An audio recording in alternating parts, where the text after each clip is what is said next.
Olá, tudo bem? Estamos com mais um episódio do nosso projeto Nutrição, Inclusão e Saúde. Hoje a gente traz um tema bem interessante, que é hidratação e exercício físico. Mas antes, você já se inscreveu no nosso canal? Então vai lá, clica em inscrição, se inscreve, marca lá o sininho para você receber todas as nossas atualizações. Então vamos lá. A hidratação ela é importantíssima porque a água ela é considerada um nutriente silencioso, mas nós sabemos que a água ela participa de diversas reações no nosso corpo e é importante também para o exercício físico, para a manutenção da termorregulação, que nós vamos falar aqui nesse episódio. Então, quando nós falamos da importância da água, nós temos aí que ela constitui de 40% a 70% da massa corporal. Isso nós levamos em consideração a idade, o sexo e a composição corporal, é claro. Representa em torno de 65% a 75% do peso e cerca de 10% da massa gorda. Veja que a água está em todos os compartimentos do nosso corpo, participando de várias reações que nós precisamos aí descrever para que vocês possam aí compreender a importância desse líquido. Quais são as funções da água? Transporte do corpo e meio reativo. Então a água ela serve para excreção de substâncias que não podem mais permanecer no nosso organismo, difusão dos gases e se processa sempre em superfícies umedecidas pela água, produtos do metabolismo que deixam o corpo através da água existente, lubrificação das articulações, principalmente para você que faz exercício físico. É importantíssimo sempre manter esse perfil de hidratação e estabilização térmica, porque nós sabemos que com o exercício físico, nós aumentamos muito a temperatura interna do nosso corpo e a água serve para controlar essa temperatura. E quando nós temos o exercício físico submetido aí a um estresse orgânico, nós temos, principalmente pela temperatura, a instalação da fadiga. Então, a fadiga é o resultado da falência dos mecanismos homeostáticos. E o que é homeostase? O nosso corpo, ele tenta e ele mantém todas as reações numa estabilização constante e dinâmica. Então, quando essa homeostase ela é quebrada, o nosso corpo ele pode sofrer algumas avarias, né? E aí você tem a instalação da fadiga e a ocorrência da mesma em atividades prolongadas, geralmente associada à depleção de glicogênio, que é um combustível à base de carboidrato que é armazenada no nosso músculo esquelético e no fígado, levando à hipoglicemia, que é a redução da glicose plasmática do nosso corpo, e isso é prejudicial, porém é ainda maior quando a temperatura ambiente está em 40 graus, que é um detalhe para as pessoas que fazem atividade em ambientes abertos e em altas temperaturas.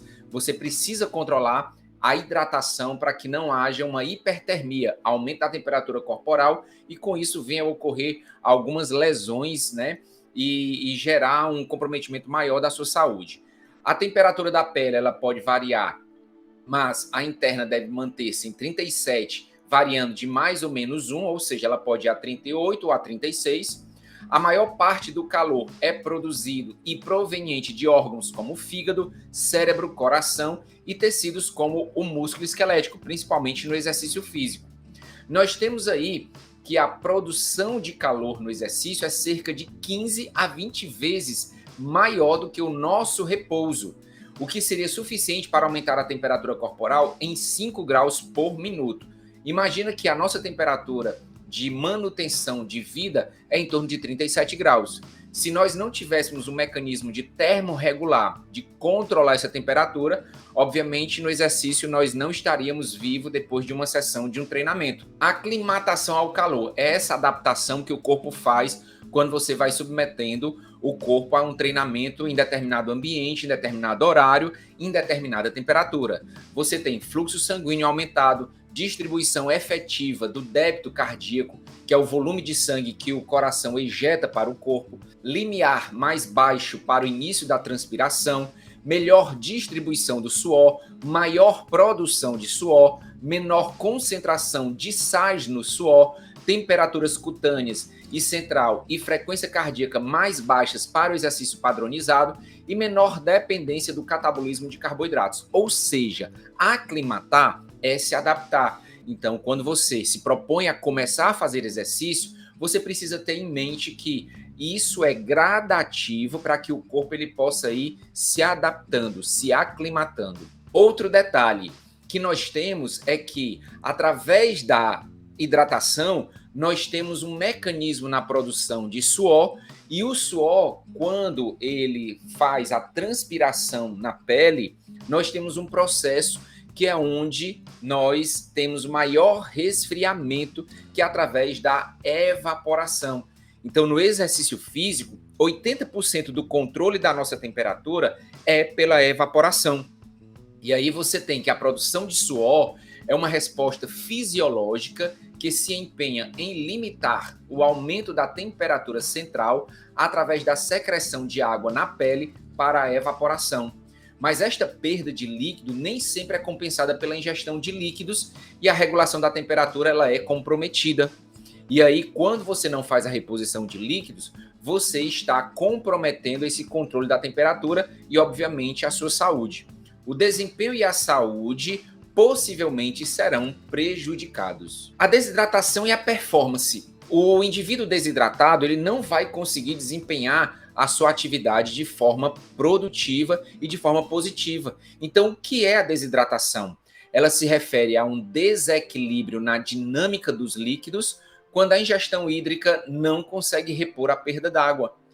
A desidratação afeta o desempenho aeróbio, diminui o volume de ejeção ventricular pela redução no volume sanguíneo e aumenta a frequência cardíaca. Ou seja, quando você desidrata, você aumenta a atividade do coração, que isso não é legal. Por isso que a manutenção da ingestão de líquidos durante a prática de exercício, ela se faz necessário, porque aí você não sobrecarrega o sistema cardiovascular. E aí você tem os efeitos da desidratação. Quais são eles? Perda de líquido maior do que a reposição, visto se você não consumir uma bebida, obviamente. Controle da sede como indicativo. Quando nós sentimos sede, é o primeiro sinal de desidratação. Aumento da temperatura corporal em 0,4 graus centígrados. Iniciado com 1 a 2% da desidratação.